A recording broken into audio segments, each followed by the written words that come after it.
Hi friends, welcome to my YouTube channel. आज हम पढ़ेंगे मानव पाचन तंत्र यानी डाइजेस्टिक सिस्टम। अब डाइजेस्टिक सिस्टम क्या कहलाता है? यानी मनुष्य में पाचन तंत्र। मनुष्य में भोजन का पाचन कैसे होता है? तो मनुष्य में भोजन का अंतःग्रहण मुख के माध्यम से होता है। मनुष्य भोजन को मुख के माध्यम से यानी मुख के माध्यम से संपादित होता है तथा पूर्ण विकास नली से होता है। पूर्ण विकसित नली से होता हुआ आहार नली में पाचन रसों का स्राव होता है। आहार नली में पाचन रसों का स्राव होता है और स्राव जो होता है ग्रंथि से जुड़ी होती है। इस प्रकार संपूर्ण आहार नली को पाचन ग्रंथि के सम्मिलित रूप को हम पाचन तंत्र कहते हैं। अब देखिए, पाचन तंत्र यानी डाइजेस्टिक सिस्टम, पाचन तंत्र किसे कहते हैं? तो यानी बहुत सारे सिस्टम मिलकर, जैसे यानी जिहा हो गया, मुख गुहा हो गया, ग्रस्का हो गया, डायफ्राम, पित्ताशय, यकृत, अग्नाशय, परिशेषिका, अमाशय, क्षुद्रांश, बृहदांत्र और गुदा द्वार, इन सभी को मिलाकर जो तंत्र बनता है, इसमें भोजन पचाने में या भोजन के यानी मुख से माध्यम से अंदर होते हुए पाचन में जो मदद करता है उसे हम पाचन तंत्र कहते हैं। समझे? अब पाचन के संपूर्ण क्रिया, पाचन की संपूर्ण क्रिया में 5 अवस्थाओं से होकर गुजरता है। पाचन में संपूर्ण क्रिया 5 अवस्थाओं से होकर गुजरता है। पहला होता है अंतःग्रहण, इंजेक्शन। अब क्या होता है इंजेक्शन, हम समझेंगे। भोजन में यानी भोजन को हम क्या करते हैं, मुख के माध्यम से, यानी या मुख के माध्यम से हम क्या करते हैं, भोजन को इस मुख के माध्यम से लेते हैं। और इसमें क्या होता है, भोजन को मुख के माध्यम से लेते हैं और भोजन को दांतों से हम चबाते हैं।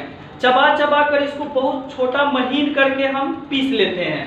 और उसके बाद यह क्या होता है, भोजन को चबाते हैं। दूसरा होता है पाचन यानी डाइजेशन। अब हम समझेंगे भोजन को क्या करता है, छोटे छोटे कणों में तोड़ लेता है। जैसे हम रोटी को खाते हैं, रोटी यानी बड़ा होता है, इसको हम दांतों से चबा करके इसको छोटे छोटे कणों में यानी छोटे छोटे कणों में तोड़कर हम इसको हम पाचन करते हैं। और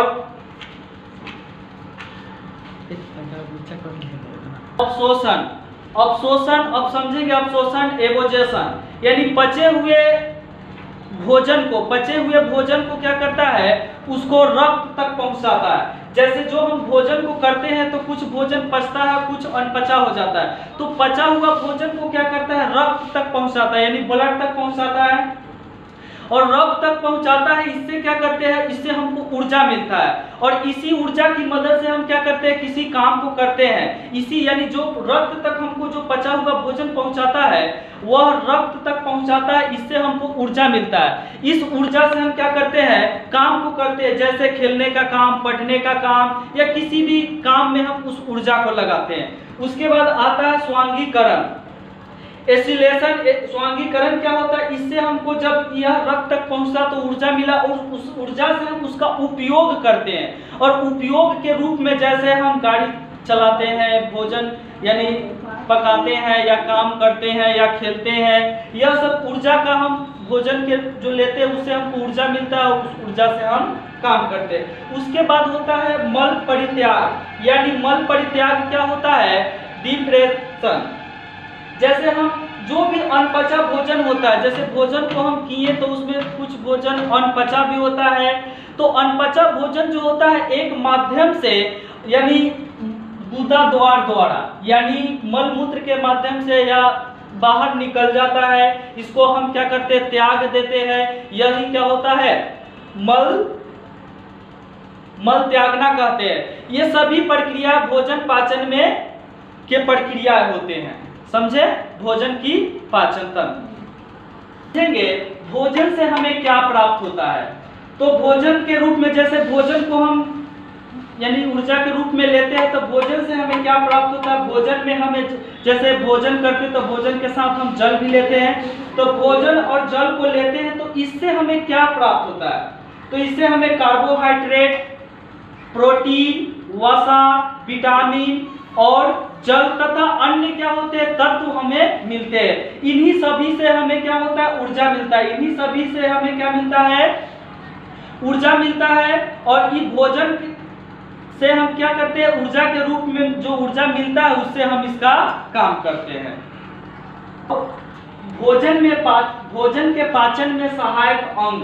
अब भोजन के जैसे भोजन हम करते हैं तो उसमें बहुत कुछ अंग यानी अंग जो होते हैं जो हमको इसमें सहायता करते हैं। तो पहला होता है मुख्य। तो इसमें हम देखते हैं कि भोजन जब भी करते हैं तो मुख्य के माध्यम से ही करते हैं। मुख्य में भोजन को लेते हैं और मुख्य से क्या करते हैं, इसमें हम दांतों से चबाते हुए और इसमें सूखा रोटी, जैसे सूखा रोटी को हम लेते हैं तो इससे क्या होता है, जीभ से लार ग्रंथि निकलता है। इससे क्या होता है, लार ग्रंथि जो होता है यानी भोजन को थोड़ा गीला कर देता है, जिससे हमें क्या होता है, भोजन को मीठा बना देता है और जिससे क्या होता है, चबाने में आसानी से हम चबा लेते हैं। उसके बाद होता है आमाशय। आमाशय अब हम समझेंगे, आमाशय इसी को हम पेट कहते हैं यानी स्टोमच।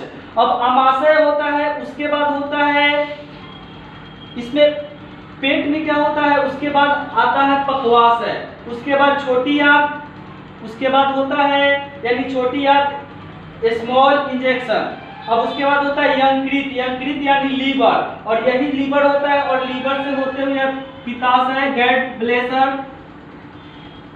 ब्लैडर, उसके बाद होता है अग्नाशय, उसके बाद बड़ी आंत, उसके बाद गुदा द्वार। जैसे भोजन को पचते यानी क्या होता है, अनपचा भोजन गुदा द्वार के माध्यम से बाहर निकल जाता है। अब भोजन के पाचन में सहायक अंग। अब मुख्य में, अब भोजन के पाचन में भूमिका निभाता है। जैसे हम समझेंगे मुख्य यानी मुंह जो होता है, मुख में हम पाचन क्रिया मुख्य के माध्यम से होता है। इसको हम दो भागों में बांटा गया। पहला होता है भौतिक पाचन, दूसरा होता है रासायनिक पाचन। और भौतिक पाचन क्या होता है, जैसे हम मुख इसमें काम आता है, जैसे मुख में दांत और जीभ काम करते हैं। जैसे हम दांतों से भोजन को चबाते हैं, दांतों को से चबाते हुए जीभ से क्या करते हैं, इधर यानी भोजन इधर गया तो इधर टेलते हुए, और यह प्रक्रिया जो होता है यह भौतिक प्रक्रिया कहलाता है। इसमें क्या होता है, मुख में पाचन होता है जो जिससे क्या होता है, कार्बोहाइड्रेट होता है, जिससे क्या होता है, जो कार्बोहाइड्रेट होता है। दूसरा होता है रासायनिक पाचन। अब रासायनिक पाचन क्या होता है, जैसे हम भोजन तो मुख के माध्यम से लेते ही है, इससे क्या होता है, मुख से क्या होता है, लार ग्रंथियां निकलता है, और लार ग्रंथियां होती है, इस लार ग्रंथियां से लार निकलता है यानी सलाइवा निकलता है। सलाइवा के अंदर जो होता है लार ग्रंथि, इसमें एंजाइम पाया जाता है। इसमें जो होता है एंजाइम पाया जाता है, और यह एंजाइम जो होता है इसमें रासायनिक प्रक्रियाएं द्वारा होती है, और इस एंजाइम की प्रक्रिया द्वारा ही क्या होता है, लार निकलता है। और इस बात को हम समझेंगे, लार जो होता है एक दिन में लगभग 1.5 लीटर प्रतिदिन निकलता है। 1.5 लीटर निकलता है। इसमें क्या क्या पाया जाता है, इसमें पाया जाता है टाइलिन, पहला पाया जाता है टाइलिन पाया जाता है, और दूसरा हम समझेंगे यानी माल्टेज पाया जाता है। तीसरा होता है लाइसोजाइम। इसमें क्या होता है, लार ग्रंथियां में टाइलिन, माल्टेज और लाइसोम पाया जाता है, और यह इसका मुख्य काम होता है, जैसे भोजन को पाचन करने में भोजन को कार्बोहाइड्रेट इस तरह से निकालते हुए एंजाइम से यानी एंजाइम को मिला देता है, जिससे भोजन को आसानी से पचाने में मदद करता है। और दूसरा होता है ग्रसनली या आहार नाल, फूड पाइप या इकोफेस, समझेंगे। तो इसका आहार नाल या ग्रसनली दोनों एक ही होता है। इसका कार्य क्या होता है, तो भोजन का संवहन करना, यानी भोजन को क्या करता है, संवहन करना यानी आगे की ओर पहुंचाना। जो भोजन को क्या करता है, मुख से आमाशय से क्या होता है, आगे की ओर धकेलता है। जैसे मुख से भोजन जाता है तो संवहन करते हुए आगे की ओर भोजन को मुख से आमाशय की ओर धकेलता है या पहुंचाता है। उसके बाद आता है अमाशय। अमाशय को ही हम पेट बोलते हैं यानी स्टोमच। अमाशय में भोजन को क्या करता है, स्टोरेज करने के बाद इसमें भोजन को यानी पूरे 4 घंटों तक इसमें रखता है। अब समझेंगे छोटी आंत। छोटी आंत करने के लिए छोटी आंत होता है, लेकिन इसमें इसकी लंबाई बहुत होती है, और यह बड़ी आंत से इसकी लंबाई अधिक होती है। यह छोटी आंत इसको ग्रहणी या पक्वाशय भी बोलते हैं। छोटी आंत का यह जो होता है, यानी छोटी आंत का सबसे ऊपरी वाला भाग होता है, यह छोटी आंत का सबसे ऊपरी वाला भाग होता है, जहां भोजन को यंत्रित, यानी भोजन को क्या करता है, यंत्रित यानी लीवर से निकालने में पित्तरस तक पहुंचाता है। इसमें क्या करता है, पित्तरस तक पहुंचाता। अब इसके भी क्या होते हैं, 3 भाग होते हैं, इसके भी 3 भाग होते हैं। सब इसके 3 भाग होते हैं। पहला होता है डुडेनम, जेजुनम और क्या होता है, इलियम। और यह जो होता है इलियम, इसी से क्या होता है, भोजन का संपूर्ण पाचन होता है और भोजन को पचाता है। अब बता रहे हैं इसकी अब समझे भोजन के पाचन तंत्र को समझे।